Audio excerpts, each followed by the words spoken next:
ناظرین، آپ دیکھ رہے ہیں انڈس ڈیجیٹل نیوز اور انڈس ڈیجیٹل نیوز کے کراچی اسٹوڈیو سے میں ہوں سید سلیم اللہ۔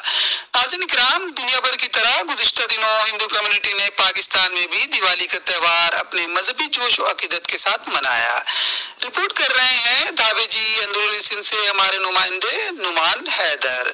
دیوالی کے موقع پر سوشل ایکٹیوسٹ میڈم حسنہ قریشی کی جانب سے حسنہ بچو کولی گوڑ دھابے جی میں دیوالی کی تقریب کا اہتمام کیا گیا، جس میں وزیر اعلیٰ سندھ کے ایڈوائزر ویر جی کولی، ٹھٹا بار کے وکلا فرحان شمس، میمن ایڈوکیٹ امداد سرکی، پیپلز پارٹی یوتھ ونگ کے رہنما حیدر سمو، جرنلسٹ میڈیا کونسل پاکستان کے چیئرمین وحید اللہ، آرائی اتحاد کے رہنما کاشف علی آرائی، علی گل جوکھیو کو خصوصی طور پر مدعو کیا گیا۔ اس موقع پر اقلیتی برادری کی خوشیوں میں شریک ہو کر ان کے ساتھ یکجہتی کا اظہار کیا گیا۔